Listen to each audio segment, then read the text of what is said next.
ಎಲ್ರಿಗೂ ನಮಸ್ಕಾರ. ಇವತ್ತಿನ ವಿಶೇಷ ಸಂಚಿಕೆಗೆ ಸ್ವಾಗತ ಸುಸ್ವಾಗತ. ನಾನು ನಿಮ್ಮ ಪ್ರೀತಿಯ ಮುರಳಿ. ನನ್ನ ಪಕ್ಕದಲ್ಲಿದ್ದಾರೆ ನನ್ನ ಶಿವಲಿಂಗೇಗೌಡ. ಎಸ್, ಶಿವಲಿಂಗೇಗೌಡ. ಇವತ್ತು ನಾವು ಡೈರೆಕ್ಟ್ ಆಗಿ ತಗೊಬಿಡೋಣ. ನಮ್ಮ ಮಡೆನೂರು ಮನು ಅವ್ರು ಮಾಡಿರ್ತಕ್ಕಂತ ಗನಂದಾರಿ ಕೆಲಸಗಳು. ಯಾಕೆಂದ್ರೆ ನಮ್ಮಿಬ್ಬರನ್ನು ಕೂಡ ಅಭಿಮಾನಿಗಳು ಕರ್ನಾಟಕದವರು ಯಾವ ರೀತಿ ಗುರುತಿಸಿದ್ದಾರೆ ಅನ್ನೋದು ಈ ವಿಡಿಯೋದ ಕೊನೆಯಲ್ಲಿ ಹೋಗ್ತಾ ಗೊತ್ತಿಲ್ಲದವ್ರಿಗೆ ಅರ್ಥ ಆಗುತ್ತೆ. ಅದನ್ನ ಹಾಗೆ ಬಿಡೋಣ. ಓಕೆ, ಇವಾಗ ನೋಡಿ, ಮಡೆನೂರು ಮನು ಅವರು ಮಾಡಿರ್ತಕ್ಕಂತ ಈ ಒಂದು ಕೆಲಸ ಏನೋ ದರ್ಶನ್ ಅವ್ರ ಬಗ್ಗೆ ಒಂದ್ ಕಡೆ ಮಾತಾಡ್ತಾರೆ, ಇನ್ನೊಂದ್ ಕಡೆ ಶಿವಣ್ಣ ಅವ್ರ ಬಗ್ಗೆ ಒಂದ್ ಕಡೆ ಮಾತಾಡ್ತಾರೆ, ಧ್ರುವ ಅವ್ರ ಬಗ್ಗೆ ಮಾತಾಡ್ತಾರೆ, ಇನ್ನು ಬೇರೆ ಬೇರೆ ನಟಗಳ ಬಗ್ಗೆ ಮಾತಾಡಿರ್ತಾರೆ ಗೊತ್ತಿಲ್ಲ. ಆಯ್ತಾ, ಮಾತಾಡಿದ್ದಾರೆ ಅಂತ ಒಂದು ಆಡಿಯೋ ವೈರಲ್ ಆಗಿ ಇವಾಗ ಅವರನ್ನ ಆಕ್ಚುಲಿ ಇದು ಚಲನಚಿತ್ರ ವಾಣಿಜ್ಯ ಮಂಡಳಿ ಅಲ್ಲಿವರೆಗೂ ಕೂಡ ಕೇಸ್ ಹೋಗಿ ಇವಾಗ ಅವ್ನಿಗೆ ಏನೇನ್ ಆಗ್ಬೇಕೋ ಎಲ್ಲ ಆಗ್ತೈತೆ. ಆದ್ರೆ ನೀವು ಒಬ್ಬ ಕರ್ನಾಟಕದ ಒಬ್ಬ ಅಭಿಮಾನಿ, ಒಬ್ಬ ಸ್ಟಾರ್ ಅಭಿಮಾನಿ ವಿತ್ ಕರ್ನಾಟಕದವರು, ನೀವು ಕೂಡ ನಿಮ್ಗೆ ಏನ್ ಅನಿಸ್ತಿದೆ ಫಸ್ಟ್ ಪಾಯಿಂಟ್ ಹೇಳ್ಬಿಡಿ, ನೆಕ್ಸ್ಟ್ ನಾನು ಮಾತಾಡ್ತೀನಿ. ಎಸ್, ಮೊದಲನೇದಾಗಿ ಮಡೆನೂರು ಮನು ನನ್ನ ಸ್ನೇಹಿತ. ಸುಮಾರು 3.5-4 ವರ್ಷಗಳಿಂದ ನನ್ನ ಸ್ನೇಹಿತ. ಬಹಳ ಒಳ್ಳೆಯ ಒಡನಾಟಗಳಿರುತ್ತೆ ಮಡೆನೂರು ಮನುಗೂ ನನ್ಗೂನು. ಓಕೆನಾ. ಮತ್ತೆ ನಮ್ಮ ಸಿನಿಮಾಗೆ ಒಂದು ವೆಬ್ ಸೀರೀಸ್ ಮಾಡ್ತಾ ಇದ್ವಿ. ಆ ವೆಬ್ ಸೀರೀಸ್ಗೂ ಕೂಡ ಮಡೆನೂರು ಮನು ಅವ್ರನ್ನ ನಾನು ಅಪ್ರೋಚ್ ಮಾಡಿರ್ತೀನಿ, ಹಿಂಗೆ ಅಂತ ಅಂದ್ಬಿಟ್ಟು. ಬಟ್ ರೆಮ್ಯುನರೇಷನ್ಸ್ ಎಲ್ಲ ಜಾಸ್ತಿ ಆಯ್ತು ಅನ್ನೋ ಕಾರಣಕ್ಕೆ ಮಡೆನೂರು ಮನುನ ಅಲ್ಲಿಗೆ ಓಕೆ ನೆಕ್ಸ್ಟ್ ನಾನು ಹೇಳ್ತೀನಿ ಅಂತ ಅಂದ್ಬಿಟ್ಟು ಅಲ್ಲಿಗೆ ಡ್ರಾಪ್ ಔಟ್ ಮಾಡಿರ್ತೀನಿ. ಅದನ್ನ ಹೊರತುಪಡಿಸಿದ್ರೆ ಮಡೆನೂರು ಮನು ಮತ್ತೆ ನನ್ನ ಒಂದು ಸ್ನೇಹ ಸಂಬಂಧ ಬಹಳ ಚೆನ್ನಾಗಿದ್ದಂಥದ್ದು. ಓಕೆನಾ. ನಮ್ಮ ಮನೆಗೆಲ್ಲ ಬಂದಿದ್ದಾರೆ ಪಾಪ ಮಡೆನೂರು ಮನು, ಒಳ್ಳೆ ಒಡನಾಟ ಇದ್ದಂಥವ್ರು. ಇನ್ನು ವಿಚಾರಕ್ಕೆ ಅಂತ ಬಂದಾಗ, ನಾನೊಬ್ಬ ಕನ್ನಡ ಚಲನಚಿತ್ರದಲ್ಲಿ ನಾನು ಒಬ್ಬ ಸಹನಟನಾಗಿ, ಸಹ ನಿರ್ದೇಶಕನಾಗಿ ತುಂಬಾ ಕೆಲಸ ಮಾಡ್ಕೊಂಡು ಬಂದಿರ್ತಕ್ಕಂಥದ್ದು ನಾನು. ಓಕೆನಾ. 14-15 ವರ್ಷಗಳಿಂದನೂ ನಿರಂತರವಾಗಿ ಒಂದು ಸಿನಿಮಾ ರಂಗದಲ್ಲಿ ತೊಡಕೊಂಡಿರೋನು. ಇನ್ನು ಇಂಡಸ್ಟ್ರಿಗೆ ಅಂತ ಬಂದ್ರೆ ತಮ್ಗೆ ಗೊತ್ತಿದೆ ಎಷ್ಟು ವರ್ಷ ಆಗಿದೆ ಅಂತ ಅಂದ್ಬಿಟ್ಟು, ಅದನ್ನ ಈಗ ಬೇಡ ಅದ್ರ ಅವಶ್ಯಕತೆ. ಇನ್ನು ಮಡೆನೂರು ಮನು ಅಂತ ಬಂದಾಗ ಏನ್ ಹೇಳಿರ್ತಕ್ಕಂಥ ಆಡಿಯೋ, ಶಿವಣ್ಣ ಇನ್ನೊಂದು 5-6 ವರ್ಷ. ಇದನ್ನ ಮಡೆನೂರು ಮನು ನನ್ನ ಸ್ನೇಹಿತ ಅಂತ ಅಲ್ಲ, ನನ್ನ ತಮ್ಮ, ನನ್ನ ಸ್ವಂತ ತಮ್ಮ, ಈಗ ನನ್ನ ಪಕ್ಕದಲ್ಲಿ ಕೂತಿರೋ ಗೌಡ್ರು, ಯಾರೇ ಆದ್ರೂ ಕೂಡ ಕ್ಷಮಿಸುವಂತಹ ಮಾತೇ ಅಲ್ಲ. ಓಕೆನಾ. ಫ್ರೆಂಡು ಪಕ್ಕದಲ್ಲಿರ್ಲಿ, ನಮ್ಮ ಮನೆಗೆ ಬಂದು ಅವ್ರು ಊಟ ಮಾಡ್ಕೊಂಡು ಹೋಗ್ಲಿ, ಅವ್ರ ಮನೆಗೆ ಹೋಗಿ ನಾನು ಊಟ ಮಾಡ್ಕೊಂಡು ಬರ್ತೀನಿ. ಓಕೆನಾ. ಅದನ್ನ ಹೊರತುಪಡಿಸಿದ್ರೆ ಮಡೆನೂರು ಮನುಗೆ ಯಾವ ಒಂದು ಅರ್ಹತೆ ಇದೆ, ಒಂದು ನೈತಿಕತೆ ಇದೆ. ಒಬ್ಬ ಕನ್ನಡ ಸಿನಿಮಾ ರಂಗದ ಒಬ್ಬ ಹಿರಿಯ ಕಲಾವಿದರು, ಆಯ್ತಾ, ಹಿರಿಯ ಕಲಾವಿದರು ಅನ್ನೋದನ್ನ ಹೊರತುಪಡಿಸಿದ್ರೆ ಒಂದು ಇಟ್ಟು ಕೊಟ್ಟಿರ್ತಕ್ಕಂಥ ಲಿಸ್ಟ್ ಅಲ್ಲಿ ಶಿವಣ್ಣನ ಆಟ್ರಿಕ್ ಹೀರೋ ಶಿವರಾಜ್ ಕುಮಾರ್ ಅಂತ ಅಂದ್ಬಿಟ್ಟು ಸುಮ್ಮನೆ ಕರೆದಿಲ್ಲ. ಆಯ್ತಾ. ಈಗ ನಾರ್ಮಲ್ ಪರ್ಸನ್ ಮಾತಾಡೋದಕ್ಕೂ ಈಗ ಶಿವಣ್ಣನ ಅನೇಕ ಜನರು ನಿಲ್ಸಿದ್ದಾರೆ, ದರ್ಶನ್ ಅವ್ರನ್ನ ಅನೇಕ ಜನರು ನಿಲ್ಸಿದ್ದಾರೆ, ಧ್ರುವ ಸರ್ಜಾ ಅವ್ರನ್ನ ನಿಲ್ಸಿದ್ದಾರೆ. ಸೊ ಅದು ಸಾಮಾನ್ಯ ಜನರು ಮಾತಾಡ್ತಕ್ಕಂತ ವಿಚಾರ ಬೇರೆ. ಯಾಕೆಂದ್ರೆ ಅವ್ರಿಗೆ ಒಂದು ಪರಿಜ್ಞಾನ ಇರಲ್ಲ. ಏನು, ಯಾರ ಹತ್ರ ಹೆಂಗ್ ಮಾತಾಡ್ಬೇಕು, ಯಾರನ್ನ ಹೆಂಗ್ ಮಾತಾಡ್ಬೇಕು, ಹೆಂಗ್ ಮಾತಾಡಿಸ್ಬೇಕು ಅನ್ನೋ ಒಂದು ಸಾಮಾನ್ಯ ಪ್ರಜ್ಞೆ ಕೆಲವರಿಗೆ ಕಮ್ಮಿ ಇರುತ್ತೆ. ಸಾರ್ವಜನಿಕರಿಗೆ ಕೆಲವರು ಇರ್ತಕ್ಕಂಥವ್ರು ಚೆನ್ನಾಗಿ ಪ್ರಾಮಾಣಿಕವಾಗಿ ಮಾತಾಡ್ತಾರೆ. ಆದ್ರೆ ಮಡೆನೂರು ಮನು ಅಂತಕ್ಕಂಥ ಒಬ್ಬ ವ್ಯಕ್ತಿ, ಒಬ್ಬ ಮಿಡಲ್ ಕ್ಲಾಸ್ ಅಂದ್ರೆ ಬಡ ಫ್ಯಾಮಿಲಿಯಿಂದ ಬಂದು ಒಂದು ಕಾಮಿಡಿ ಕಿಲಾಡಿಗಳು ಅನ್ನೋ ಶೋಗೆ ಹೋಗಾದ್ಮೇಲೆ, ಈಗ ಹೋಗೋದು ದೊಡ್ಡ ವಿಷಯ ಅಲ್ಲ, ಹೋಗಾದ್ಮೇಲೆ ಆ ಒಂದು ಹೆಸರನ್ನ ಹಂಗೆ ಕಾಪಾಡ್ಕೊಂಡು ಬಂದು ಸಿನಿಮಾಗಳ ಒಂದು ಅವಕಾಶಗಳಿಗೋಸ್ಕರ ದಕ್ಕಿಸ್ಕೊಳ್ಳೋದು ಇದೆಯಲ್ಲ, ಅದು ಹೋರಾಟ. ಈ ಒಂದು ಹೋರಾಟ ಮಾಡ್ಕೊಂಡು ಕಷ್ಟಪಟ್ಕೊಂಡು ಇವತ್ತೊಂದು ಕುಲದಲ್ಲಿ ಕೀಳಿ ಯಾವುದೋ ಅನ್ನೋ ಒಂದು ಸಿನಿಮಾ ಮಾಡ್ಬೇಕಂದ್ರೆ ಮಡೆನೂರು ಮನು ಪಟ್ಟಿರ್ತಕ್ಕಂಥ ಶ್ರಮ ಬಹಳ ದೊಡ್ಡದಿದೆ ಅಲ್ವಾ. ಒಂದು ಸಿನಿಮಾ ಅಂತದ್ದು ಶಿವಣ್ಣಂದು 150 ಸಿನಿಮಾ ಆಗ್ತಾ ಬಂತು. ದರ್ಶನ್ ಅವ್ರದ್ದು, ಇನ್ನು ದರ್ಶನ್ ಅವರ ವಿಚಾರಕ್ಕೆ ಅಂತ ಬಂದ್ರೆ ನನ್ನ ಮಗಂದೊಂದು ಒಂದು ಎಂತ ಸಿಚುವೇಶನ್ಸ್ ಆದ್ರೂ ಅಭಿಮಾನಿಗಳೇ, ನಮ್ ಬಾಸ್ರಿ, ನಮ್ ಗುರುಗಳ್ರಿ, ನಮ್ಮ ಅಣ್ಣ, ನಮ್ ದಾದ ಅಂತ ಪ್ರೀತಿಸುವಂತ ಅಭಿಮಾನಿಗಳಿದ್ದಾರೆ. ಶಿವಣ್ಣಂಗಿಲ್ಲ ಅಂತ ಅಲ್ಲ, ಧ್ರುವ ಸರ್ಜಾ ಅವ್ರಿಗಿಲ್ಲ ಅಂತ ಅಲ್ಲ, ಎಲ್ರಿಗೂ ಅವ್ರವ್ರದೇ ಆದಂತ ಒಂದು ಫ್ಯಾನ್ಸ್ ಬೇಸ್ ಅನ್ನೋದಿದೆ. ಅವ್ರದವ್ರದೇ ಆದಂತ ಒಂದು ಅವ್ರವ್ರ ತೂಕಕ್ಕೆ ತಕ್ಕಂತೆ ಫ್ಯಾನ್ಸ್ ಗಳಿದ್ದಾರೆ. ಆದ್ರೆ ಇನ್ನು ದರ್ಶನ್ ವಿಚಾರಕ್ಕೆ ಅಂತ ಬಂದ್ರೆ, ದರ್ಶನ್ ಅಲೆ ಸತ್ತೋಗ್ಬಿಟ್ಟವನೆ. ಏನು ಬದುಕಿದ್ರು ಸತ್ತಂಗಿದಾನೀಗ. ಕ್ರೇಜ್ ಇದೆ, ಇನ್ನೊಂದು 10 ವರ್ಷ ಹೋಗಬಹುದು ಒಂದು ಬಜಾರು. ಆದ್ರೆ ಸಿನಿಮಾಗಳು ಯಾವ್ದು ಓಡಲ್ಲ ಅನ್ನೋ ಒಂದು ವಿಚಾರ ಮಾತು ಬಂದಿದೆ. ಆಡಿಯೋದಲ್ಲಿ ಮಾತಾಡಿದ್ದಾರೆ. ಮಾಡಿರೋದು ಒಂದು ಸಿನಿಮಾ ಮಡೆನೂರ್ ಮನು. ನೀವು ಕುಲದಲ್ಲಿ ಕಿಳಿಯಾವುದು ಅನ್ನೋ ಒಂದು ಸಿನಿಮಾ ಬಹಳ ಅಂದ್ರೆ ಒಂದ್ ಒಳ್ಳೆ ಕಥಾ ಅಂದರ್ ಹೊಂದಿರ್ತಕ್ಕಂಥದ್ದು. ಆಮೇಲೆ ಕಾಸ್ಟಿಂಗ್ ಆಗಿರ್ಬೋದು, ಹಳಬ್ರು ಹಾಕೊಂಡಿರ್ತಕ್ಕಂಥದ್ದು. ಮತ್ತೆ ಈ ರೀಲ್ಸ್ ನಲ್ಲಿ ಸೋಷಿಯಲ್ ಮೀಡಿಯಾದಲ್ಲಿ ಏನ್ ಪ್ಯಾಕ್ರು ತಿಕ್ತಿಕ್ಳುಗಳ ತರ ಆಡ್ತಾ ಇದ್ರೆ ಅವ್ರನ್ನೂ ಹಾಕೊಂಡಿದ್ದಾರೆ. ಮತ್ತೆ ಬಹಳ ಚೆನ್ನಾಗಿ ಮಾಡುವಂತವ್ರನ್ನು ಹಾಕೊಂಡಿದ್ದಾರೆ. ಓವರ್ ಆಲ್ ಒಂದು ಪ್ರಮೋಷನ್ಸ್ ಆಗೋದಕ್ಕೆ ಏನೇನೆಲ್ಲ ವ್ಯವಸ್ಥೆ ಬೇಕೋ ಅದನ್ನೆಲ್ಲ ಮಾಡ್ಕೊಂಡು ಒಂದು ಅದ್ಭುತವಾದಂತ ಒಂದು ಶೀರ್ಷಿಕೆ ಕುಲದಲ್ಲಿ ಕಿಳಿಯಾವುದು. ಆ ಅಪ್ಪ ಮಾಡ್ಕೊಂಡಿದ್ದು ಇಲ್ಲೇ ತಪ್ಪು. ಯಾವಾಗ ಈ ರೀತಿ ಸಿನಿಮಾವನ್ನ ಮಾಡ್ಬಿಟ್ನೋ, ನಂದು ಮೊದಲನೇ ಸಿನಿಮಾ ಮಾರ್ಯ ಈ ಲೆವೆಲ್ ಮಾಡ್ತಾ ಇದೀನಿ, ಎಲ್ಲ ಹಳೆ ಕಲಾವಿದರನ್ನ ಹಾಕೊಳ್ತಾ ಇದ್ದೀನಿ, ಮತ್ತೆ ಎಲ್ಲ ಮೇನ್ ಏನು ಈಗ ಸೋಷಿಯಲ್ ಮೀಡಿಯಾಗಳಲ್ಲಿ ಇರ್ತಕ್ಕಂಥವ್ರನ್ನೆಲ್ಲ ಎತ್ಕೊಬಿಟ್ಟಿದ್ದೀನಿ, ತುಂಬಾ ಅದ್ಭುತವಾದ ಸಿನಿಮಾವನ್ನ ಮಾಡ್ತಾ ಇದ್ದೀನಿ. ಸಿನಿಮಾ ಏನು ಟ್ರೈಲರ್ ಟೀಸರ್ ಏನು ಆ ಮಟ್ಟಕ್ಕೆ ಬಂದಿದೆ. ಅದೊಂಥರ ಮಾತು ಹೇಳ್ತೀನಿ ಕೇಳಿ. ಅವನು ದೀಪ ಅದೇನೋ ಅಂತಾರಲ್ಲ, ಉಳಿತಾ ಇರೋ ದಗ ದಗ ದಗ ದಗ ಉರ್ದ್ಬಿಟ್ಟು ಟಕ್ ಅಂತ ಆರೋಗ್ಬಿಡುತ್ತಲ್ಲ, ಹಂಗ ಆಗ್ಬಾರ್ದು. ಓಕೆನಾ? ನನ್ಗೆ ತುಂಬಾ ಮನ್ಸಿಗೆ ಬೇಜಾರಾಗಿದೆ ಏನಪ್ಪಾ ಅಂದ್ರೆ, ಮಡೆನೂರ್ ಮನುನೇ ಮಾಡಿರ್ತಕ್ಕಂಥದ್ ನಿಜ ಆದ್ರೆ ಸತ್ಯವಾಗಿ ಹೇಳ್ತೀನಿ ಕೇಳಿ, ಲೈಫ್ ನಲ್ಲಿ ಎಲ್ಲೇ ಹೋದ್ರು ಉದ್ಧಾರ ಆಗಲ್ಲ. ನೀವು ಆಗಲ್ಲ, ಏನ್ ಸಾಧ್ಯನೇ ಇಲ್ಲ. ನೀವೇ ಅದೇನಾದ್ರು ನಿಮ್ಮ ಒಂದು ಆಡಿಯೋನೇ ಅನ್ನೋದೇನಾದ್ರು ಪ್ರೂವ್ ಆಯ್ತು ಅಂತ ಅನ್ಕೊಳ್ಳಿ, ಜೀವನದಲ್ಲಿ ಬದುಕಿದ್ದು ಸತ್ತಂಗ್ ನೀವ್ ಆಗೋಗ್ಬಿಡ್ತೀರಿ. ಏನ್ ಹೇಳಿ, ಲೈಫ್ ಇರೋವರೆಗೂ. ಅರ್ಥ ಆಯ್ತಾ? ನೀವು ಯಾವ್ದೋ ಅದೇನೋ ಅಂತಾರಲ್ಲ ಚಿಕ್ಕ ಪುಟ್ಟ ವಿಚಾರಗಳನ್ನ ಇಟ್ಕೊಂಡು ಶಿವಣ್ಣಂಗೆ ಏನೋ ಒಂದು ಇದಾಯ್ತು, ಪ್ರಾಬ್ಲಮ್ ಆಯ್ತು ಅಂತ, ದರ್ಶನ್ ಅವ್ರಿಗೆ ಏನೋ ಪ್ರಾಬ್ಲಮ್ ಆಯ್ತು ಅಂತ ಕಂಪ್ಲೀಟ್ ಮಾಡ್ಬಿಡ್ತೀನಿ. ಏನೋ ಶಿವಣ್ಣಂಗೆ ಏನೋ ಪ್ರಾಬ್ಲಮ್ ಆಯ್ತು ಅಂತ, ದರ್ಶನ್ ಅವ್ರಿಗೇನೋ ಪ್ರಾಬ್ಲಮ್ ಆಯ್ತು ಅಂತ, ಧ್ರುವ ಅವ್ರಿಗೇನೋ ಒಂದ್ ಸ್ವಲ್ಪ ಪ್ರಾಬ್ಲಮ್ ಆಯ್ತು ಅಂತ ಅಂದ್ಬಿಟ್ಟು ನೀನ್ ಹಿಂಗ್ ಟೀಕೆ ಟಿಪ್ಪಣಿಗಳನ್ನ ಮಾಡ್ತಾ ಇದೆಯಲ್ಲ, ಅವನ್ ಇಷ್ಟು ವರ್ಷ ಬದುಕ್ತಾನೆ, ಈಗ ಶಿವಣ್ಣ ಇಷ್ಟು ವರ್ಷ ಬದುಕ್ತಾನೆ. ಶಿವಣ್ಣ ಅನ್ನೋದು ಹೆಸರು ಅಣ್ಣ ಅನ್ನೋದು ಬರ್ತಾ ಐತೆ ವಿನಃ ಬದುಕ್ತಾನೆ. ಹಿಂಗೆ ಹೋಗೋ ಆ ಒಂದು ಅಗೌರವ ತೋರಿಸುವಂತ ಕೆಲಸ ಮಾಡಿದಾನೆ ಮಡೆನೂರ್ ಮನು. ನೀನೇನಾದ್ರೂ ನಿಜವಾಗ್ಲೂ ಒಪ್ಪಿ ತಪ್ಪಿ ನಿಂದೆ ವಾಯ್ಸ್ ಅನ್ನೋದೇನಾದ್ರೂ ಪ್ರೂವ್ ಆಯ್ತು ಅಂದ್ಕೋ, ಉಪ್ಪಿನಕಾಯಿ ಆಗೋಗ್ಬಿಡ್ತೀಯ. ಇವಾಗ ನೋಡು, ಇಲ್ಲೊಂದು ಪಾಯಿಂಟ್ ಇದ್ ಮಾಡ್ಬಿಡ್ತೀನಿ. ಯಾಕೆ ಅಂತಂದ್ರೆ ಇವಾಗ ನೀವು ತುಂಬಾ ಚೆನ್ನಾಗಿ ಹೇಳಿದ್ರಿ, ಅವ್ರದೇ ಇದು ವಾಯ್ಸು ಅಂತ ಪ್ರೂವ್ ಆಗ್ಬಿಟ್ರೆ ನೀನು ಕರ್ನಾಟಕದಲ್ಲಿ ಇನ್ನೂ ಉಳಿಯಲ್ಲ ಅಂದ್ರೆ ಒಬ್ಬ ನಟನಾಗಿ ಉಳಿಯಲ್ಲ, ಸಾಧ್ಯನೇ ಇಲ್ಲ ಅಂತ ನೀವ್ ಹೇಳಕ್ ಹೊರಟಿದ್ರಿ. ಆದ್ರೆ ಇಲ್ಲಿ ಈ ವಾಯ್ಸು ಇವ್ರದಲ್ಲ ಅನ್ನೋದನ್ನ ಇಲ್ಲಿ ಯಾರು ಕೂಡ ಪ್ರಯೋಗದಲ್ಲಿ ಕಳಿಸಲ್ಲ. ಈ ವಾಯ್ಸ್ ಇದೇನಾ ಇದು, ಯಾಕೆಂದ್ರೆ ಇದ್ರ ಮೇಲೆ ಯಾವ್ದೋ ಈಗ ಎಲ್ಲೂ ಕೂಡ ಅದೇನು ಕೇಸ್ ಆಗಿಲ್ಲ, ವಾಯ್ಸ್ ಬಗ್ಗೆನೂ ಕೇಸ್ ಆಗಿಲ್ಲ ಇಲ್ಲಿ ಸಪರೇಟ್ ಆಗಿ, ಅಲ್ವಾ?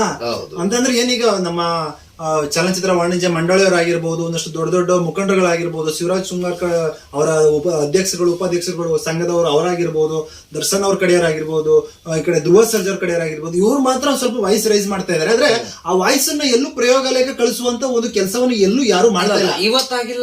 ಇವತ್ತಾಗಿಲ್ಲ ಇವತ್ತೇನಕ್ಕಾಗಿಲ್ಲ. ಮಿಂಚು ಅನ್ನೋ ಸಂಚಿಗೆ ಏನು ಮಿಂಚು ಮತ್ತೆ ಮನು ಇಬ್ರದೂನು ಲವಿ ಡವಿ ಆಟಗಳಾಗಿತ್ತು ಎಷ್ಟು ವರ್ಷಗಳ ಕಾಲ.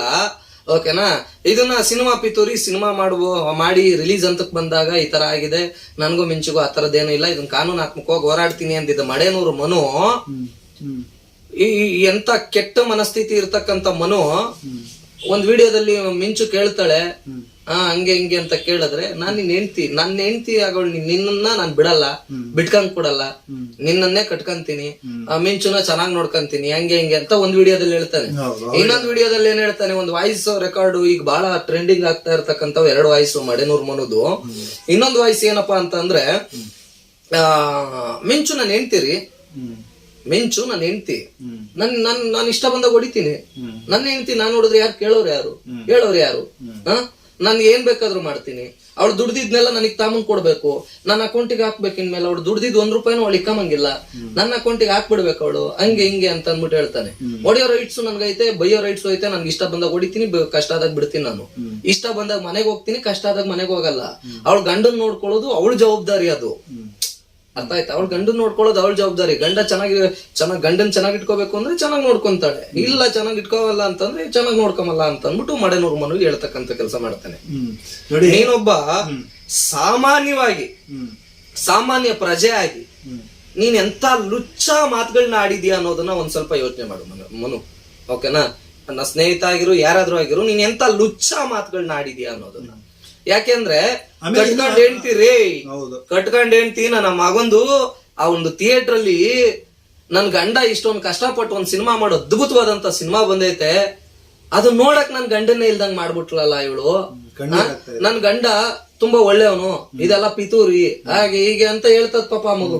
ಆಮೇಲೆ ನೋಡಿ ಹೆಂಡತಿ ಆದವಳು ನೋಡಿ, ಅವು ಗಂಡನ ಬಗ್ಗೆ ಏನೇ ಪಿತೂರಿ ಮಾಡ್ಬಿಡ್ಲಿ ಅಥವಾ ಅದು ನಿಜನೇ ಆಗ್ಬಿಟ್ಟಿರ್ಲಿ, ಆದ್ರೆ ನನ್ ಗಂಡ ಯಾವ್ದೇ ಕಾರಣಕ್ಕೂ ಬಿಡಲ್ಲ ಅನ್ನುವಂತ ಒಂದು ಮನಸ್ಥಿತಿ ಇದೆಯಲ್ವಾ, ಅಂತ ಹೆಂಡತಿ ಎಲ್ಲಿ ಸಿಗ್ತಾರ್ರಿ? ಅಂತ ಹೆಂಡತಿಗೆ ಕಚಡ ಮನಸ್ಥಿತಿ ಇಟ್ಕೊಂಡು ನಾನ್ ಮಿಂಚುನು ಮದ್ವೆ ಆಗ್ತೀನಿ, ಇವಳನ್ನು ಮದ್ವೆ ಆಗ್ತೀನಿ, ನಿಮ್ಮ ಅಪ್ಪನ ಮನೆದ ಅಂದ್ಕೊಂಡಿದ್ಯಾ? ಬೇರೆ ಹೆಂಡತಿರಾಗಿದ್ರೆ ಏನ್ ಮಾಡೋರು ಗೊತ್ತಾ, ಇಷ್ಟೆಲ್ಲ ನಡೆಯೋದಲ್ಲ, ಬರೀ ಒಂದ್ ಪಾಯಿಂಟ್ ಗೊತ್ತಾಗಿದ್ರೆ ಇನ್ನೊಬ್ಬಳ ಜೊತೆ ಇದ್ದ ಇನ್ನೊಬ್ಬಳನ್ನ ಇಟ್ಕೊಂಡವನೇ ಅನ್ನುವಂತ ಒಂದೇ ಒಂದ್ ಪಾಯಿಂಟ್ ಗೊತ್ತಾಗಿದ್ರೆ ಉಗುದು ಬಿಟ್ಟು ಚಪ್ಪಲಿ ಹೊಡೆದ್ಬಿಟ್ಟು ಹೋಗ್ತಾಳೆ ಅಲ್ವಾ? ಖಂಡಿತವಾಗಿ ಸತ್ಯ. ಆದ್ರೆ ಇವ್ರು ನೋಡಿ ನಿಜವಾಗ್ಲೂ ಮೊದಲನೇ ಹೆಂಡತಿ ಕೈ ಎತ್ತಿ ದೇವತೆ ಬಿಡ್ರಿ ಅಷ್ಟ ಏನು ಥಿಯೇಟರ್ ಒಳಗಡೆಗೆ ಆ ಹೆಂಡತಿ ಅಳ್ತಾ ಇರೋ ಕೂಗು ಮನ್ಸಿಂದ ಬರ್ತಾ ಇರ್ತಕ್ಕಂಥದ್ದಳು. ಏನ್ ಹೇಳಿ, ಸುಮ್ನೆ ಬ್ರೈನ್ ಇಂದ ಬಂದಿರುವಂತ ಅಳು ಕಾಣಿಸ್ಲಿಲ್ಲ, ಅದು ಮನ್ಸಿಂದ ಬಂದಿರೋದು. ನನ್ ಗಂಡ ಇಲ್ವಲ್ಲ, ಇಂಥ ಸಮಯದಲ್ಲಿ ನನ್ ಗಂಡ ವಿಸಿಲು ಚಪ್ಪಾಳೆ ನೋಡ್ಬೇಕಾಗಿತ್ತು, ಕೇಳ್ಬೇಕಾಗಿತ್ತು, ತುಂಬಾ ಖುಷಿ ಪಟ್ಟಿರೋನು ಅನ್ನೋ ಒಂದು ಭಾವನೆ ಇಟ್ಕೊಂಡು ಆ ಹುಡುಗಿ ಅಳ್ತಾ ಇದ್ದಾಗ ನೀನು ಯಾವ ಒಂದು ಧೈರ್ಯದ ಮೇಲೆ ಓಕೆ ಕಾನೂನು ಪ್ರಕಾರ ಈಗ ನೋಡಿ, ಇನ್ನೊಂದು ವಿಚಾರ ನಾನು ಹೇಳಲೇಬೇಕು ನಿಮ್ಗೆ. ಏನಪ್ಪಾ ಅಂತ ಅಂದ್ರೆ, ಈಗ ಒಂದು ಕಾನೂನು ಇದೆ, ಕಟ್ಕೊಂಡು ಹೆಂಡತಿ ಆದವಳು ಯಾವನ್ ಜೊತೆಗಾದ್ರೂ ಹೋದ್ರೆ, ಐ ಮೀನ್ ಯಾರನ್ನಾದ್ರೂ ಮದ್ವೆ ಆದ್ರೆ ಅಥವಾ ಲವ್ ಮಾಡಿ ಅಫೇರ್ ಇಟ್ಕೊಂಡ್ರೆ, ಅವನನ್ ಬೇಕು ಅಂತಂದ್ರೆ ಅವನ ಜೊತೆಗೆ ಹೋಗ್ಬಿಡ್ಬೋದು. ಇದಕ್ಕೆ ಕಾನೂನು ಏನನ್ನತ್ತೆ, ಅವಳನ್ನ ಯಾವುದೇ ರೀತಿ ಗೈಡ್ಲೈನ್ ಇಲ್ಲ ಅದಕ್ಕೆ. ನೀನ್ ಇಲ್ಲ ಗಂಡನ ಜೊತೆಗೆ ಇರ್ಬೇಕು ಅನ್ನೋದು ರಿಸ್ಟ್ರಿಕ್ಷನ್ಸ್ ಇಲ್ಲ. ಅವಳು ಇಷ್ಟ ಇದ್ರೆ ಇರ್ಬೋದು, ಕಷ್ಟ ಆದ್ರೆ ಹೋಗ್ಬೋದು. ಇದಕ್ಕೆ ಗೌರ್ಮೆಂಟ್ ಅನುಮತಿ ಕೊಟ್ಟಿದೆ. ಆದ್ರೆ ಗಂಡ್ ಮಕ್ಳಿಗೆ ಆತರ ಕೊಟ್ಟಿಲ್ಲ. ಓಕೆನಾ? ಗಂಡ್ ಮಕ್ಳಿಗೆ ಆತರ ಏನಾದ್ರು ಹೆಣ್ತಿನ್ ಬಿಟ್ಟು ಹೋಗ್ಬಿಟ್ರೆ 14 ವರ್ಷ 7 ವರ್ಷ ಜೈಲಿಗೆ ಹಾಕ್ಬಿಡ್ತಾರೆ ಅಷ್ಟೇನೆ, ಆತರ ಹೋಗ್ಬಿಟ್ರೆ. ಓಕೆನಾ? ಗಂಡ್ ಮಕ್ಳಿಗೆ ಆತರ ಕಾನೂನು ಇಲ್ಲ. ಈ ಒಂದು ಕಾನೂನಿನ ವ್ಯವಸ್ಥೆಯಲ್ಲಿ ಇದೊಂದು ಚೇಂಜ್ ಆಗ್ಬೇಕು.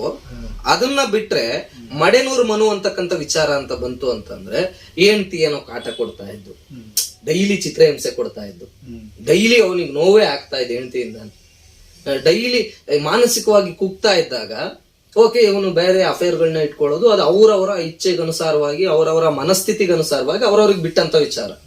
ಆದ್ರೆ ಹೆಂಡತಿ ಇಷ್ಟೊಂದ್ ಚೆನ್ನಾಗಿ ಯಾರ್ರಿ 3-4 ವರ್ಷ ಅವ್ನ್ ಬಾಡಿ ಬಿಲ್ಡ್ ಮಾಡ್ಬೇಕಂದ್ರೆ ಹೆಂಗ್ ಒಳ್ಳೆ ಪೆಂಗನ್ ತರ ಇದ್ದ ಮನು, ಗೊತ್ತಾ ನಿಮ್ಗೆ? ಆ ತರದವನ್ನ ಒಂದು ಹೀರೋ ಮೆಟೀರಿಯಲ್ ಆಗ್ಬೇಕು ಅಂತಂದ್ರೆ ಒಂದ್ ಜಿಮ್ ಆಗ್ಬೋದು ಅಥವಾ ಒಂದು ಕಲರಿಂಗ್ ಆಗ್ಬೋದು. ಅವ್ನ್ ಫೇಸ್ ಹೆಂಗಿತ್ತು ಅವಾಗ ಮೊದ್ಲು, ಇವಾಗ ಹೆಂಗಿದೆ ಒಂದು ಆ ಒಂದು ಲುಕ್ ಔಟ್ಲುಕ್ ಆಗ್ಬೋದು. ಇದನ್ನೆಲ್ಲಾನು ಹೆಂಡತಿ ಬಿಡ್ಲಿಲ್ಲ ಅಂದ್ರೆ ಇದು ಸಾಧ್ಯನೇ ಇಲ್ಲ. ನೀವ್ ಹೆಂಡತಿ ಅನ್ನೋದು ಒಳ್ಳೆ ಮನಸ್ಥಿತಿಯಿಂದ ಕಳ್ಸ್ಕೊಂಡ್ ಕೊಡ್ಲಿಲ್ಲ ಅಂದ್ರೆ, ಅಥವಾ ತಾಯಿ ಅನ್ನೋಳು ಒಳ್ಳೆ ಮನಸ್ಥಿತಿಯಿಂದ ಕಳ್ಸ್ಕೊಂಡ್ ಕೊಡ್ಲಿಲ್ಲ ಅಂದ್ರೆ ಈ ಮಟ್ಟಕ್ಕೆ ಬೆಳೆಯೋದಕ್ ಸಾಧ್ಯನೇ ಇಲ್ಲ. ಹೆಣ್ಣು ಅಂದ್ರೆ ಒಂದು ಅದು ಸೃಷ್ಟಿಗೆ ಹೋಲಿಸಿದ್ದಾರೆ. ಸೃಷ್ಟಿ ಅನ್ನೋದೇ ಒಂದು ಹೆಣ್ಣು ಅಂತ ಹೋಲಿಸಿದ್ದಾರೆ, ಭೂಮಿ ಹೋಲಿಸಿದ್ದಾರೆ, ಈ ಒಂದು ಪ್ರಕೃತಿಗೆ ಹೋಲಿಸಿದ್ದಾರೆ. ಅಂತ ಹೆಣ್ಣನ್ನ ಇಟ್ಕೊಂಡು ನೀನು ಆ ಮಿಂಚು ಜೊತೆಗೆ ಆತರ ಮಾಡಿರ್ತಕ್ಕಂಥದ್ದು ಎಷ್ಟರ ಮಟ್ಟಿಗೆ ಸರಿ ಅನ್ನೋದು ಒಂದು ಕಡೆ. ಇನ್ನೊಂದು ಕಡೆ ಮಿಂಚು ಇದಾಳಲ್ಲ, ಈ ಮಿಂಚುಗೆ ಹೇಳ್ಬೇಕು ನಾನು, ಅಲ್ಲಮ್ಮ ನಿನ್ಗೆ ಒಂದು ಭಾರತೀಯ ಸಂಸ್ಕೃತಿಯಲ್ಲಿ ಬೆಳೆದು ಬಂದಿರತಕ್ಕಂಥ ಹೆಣ್ಣಾಗಿ ಮದುವೆ ಆಗಿರ್ತಕ್ಕಂಥ ಹೆಂಡತಿ ಇದ್ದು ನೀನ್ ಯಾವ ಧೈರ್ಯದ ಮೇಲೆ ಅವನ ಜೊತೆಗೆ ನೀನ್ ಮೂವ್ ಆದೆ? ಯಾವ ಧೈರ್ಯದ ಮೇಲೆ ಮೂವ್ ಆದೆ? ಇವತ್ತು ಆ ಪ್ರಶ್ನೆ ಕೇಳ್ಕೋಬೇಕು. ಅಲ್ಲ ಕೇಳ್ಕೋಬೇಕು ಅಲ್ಲ, ನಾವು ಕೇಳ್ಬೇಕು. ಇವಾಗ ನನ್ಗೆ ಸಂತ್ರಸ್ತೆ, ನಾನು ಅನ್ಯಾಯ ಆಗಿದೆ, ನನ್ಗೆ ಹಂಗಾಗಿದೆ ಹೆಂಗಾಗಿದೆ ಅಂತ ಹೇಳ್ತಾಳಲ್ಲ ಅಮ್ಮ, ಅವತ್ತಿಲ್ಲಿ ಹೋಗಿದ್ಲ ಅಮ್ಮ? ಮದುವೆ ಆಗಿರೋದು ಗೊತ್ತಿರ್ಲಿಲ್ವಾ ಮಡೆನೂರು ಮನುಗೆ? 2 ವರ್ಷದಿಂದ ಚಿತ್ರಹಿಂಸೆ ಕೊಟ್ಟಿದ್ದಾನೆ, ಹಂಗೆ ಹಿಂಗೆ ಅಂತ ಹೇಳ್ತಾಳಲ್ಲ, ಅವತ್ತೇನು ಬಾಯಿಗೆ ಬೆಣ್ಣೆ ತುರಿಕೊಂಡಿದ್ದೇನಮ್ಮ ನೀನು? ಬಾಯಿಗೆ ಬೆಣ್ಣೆ ತುರಿಕೊಂಡಿದ್ದ ನೀನು? ಒಬ್ಬ ಮದ್ವೆ ಆಗಿರ್ತಕ್ಕಂಥ ಅಂದ್ರೆ ಬೇರೆ ಹೆಣ್ಣಿನ ಒಬ್ಬ ಗಂಡ, ಬೇರೆ ಹೆಣ್ಣಿನ ಒಬ್ಬ ಹುಡುಗ ಬಂದು ಬೇರೆ ಹೆಣ್ಣನ್ನ ಮದ್ವೆ ಆಗಿರ್ತಕ್ಕಂಥವ್ನು ಬಂದು ನಿನ್ನ ಹತ್ರ ನಾನು ಮಿಂಗಲ್ ಆಗ್ತೀನಿ, ನೀನು ಚೆನ್ನಾಗಿ ನೋಡ್ಕೊಂತೀನಿ ಅಂದಿದ ತಕ್ಷಣ ನೀನ್ ಯಾವ ಒಂದು ಉದ್ದೇಶ ಇಟ್ಕೊಂಡು ಅವನು ನಂಗಾದ್ರೆ ನೀನ್ ಅವನ ಜೊತೆ ಮೂವ್ ಆದು. ಅರ್ಥ ಆಗ್ತಾ ಇದೆಯಾ ನಿಮ್ಗೆ? 2 ವರ್ಷದಿಂದ 3 ವರ್ಷದಿಂದ ಅಂತ ನೀನ್ ಹೇಳಿದ್ಯಾ ಕೆಲವು ಆಡಿಯೋಗಳಲ್ಲಿ. ಸೊ ಅವ್ನು 2-3 ವರ್ಷದಿಂದ ಸಿನಿಮಾದಲ್ಲಿ ಬಂದ ಅಂತ ಅಂದ್ಬಿಟ್ಟು ಹೀರೋ ಆಗ್ತಾ ಇದ್ದಾನೆ ಅನ್ನೋ ಒಂದು ಉದ್ದೇಶ ಇಟ್ಕೊಂಡು ನೀನೇನಾದ್ರೂ ಅವನ ಜೊತೆ ಮೂವ್ ಆದ? ಅಥವಾ ನೀನ್ ಮೂವ್ ಆಗೋದಕ್ಕಿಂತ ಮುಂಚೆ ಮಡೆನೂರು ಮನಗ್ ಮದ್ವೆ ಆಗಿರ್ಲಿಲ್ವಾ? ಏನಮ್ಮ, ನೀವು ಒಂದು ಹೆಣ್ಣಾಗಿ ಯಾವುದೇ ಒಂದಾದ್ರೂ ಕೂಡ ಒಂದು ಮಾನವೀಯತೆ ದೊಡ್ಡದು ರೀ. ಇವತ್ ನಿನಗೆ ಅನ್ಯಾಯ ಆಗಿದೆ ಅಂತ ಅನ್ಬಿಟ್ಟು ನೀನು ಏನು ಕಾನೂನು ಅಲ್ಲಿ ಇಲ್ಲಿ ನಾವು ವಿಡಿಯೋ ಮಾಡೋದು, ನೀನೊಬ್ಳು ಸೆಲೆಬ್ರಿಟಿ ಅಂತ ಅನ್ಬಿಟ್ಟು ಸಿಕ್ಕಿ ಜಾಗದಲ್ಲಿ ವಿಡಿಯೋ ಮಾಡಿ ಹಾಕ್ತಾ ಇದೀಯ, ಅದು ಒಳ್ಳೇದು. ವಿಡಿಯೋ ಮಾಡಾಕ್ತಾ ಇರೋದು ತಪ್ಪು ಅಂತ ಹೇಳ್ತಾ ಇಲ್ಲ. ಇವತ್ ನೀನ್ ಆಗ್ತಾ ಇದೆಯಲ್ಲ, ಮಡೆನೂರ್ ಮನು ಹೆಂಡತಿ ಎಲ್ಲಿ ಹೋಗ್ಬೇಕಂಗಾದ್ರೆ? ಈಗ ಅಯ್ಯಮ್ಮಂಗ್ ಆಗಿರೋ ಅಂತ ಅನ್ಯಾಯಕ್ಕೆ ಯಾರ ಹತ್ರ ಕೇಳ್ಬೇಕು ನ್ಯಾಯ? ನಂಗಾದ್ರೆ ನಿನ್ ಪ್ರಕಾರ ಯಾರ ಹತ್ರ ಕೇಳ್ಬೇಕಮ್ಮ? ನೀನು ಒಂದ್ ಹೆಣ್ಣಲ್ವಾ? ಪರಸ್ತ್ರೀಯ ಗಂಡನ್ನ ನಿನ್ ಗಂಡನ ಜೊತೆಗೆ ಹೆಂಗ್ ನೀನ್ ಮೂವ್ ಆದೆ ನೀನು?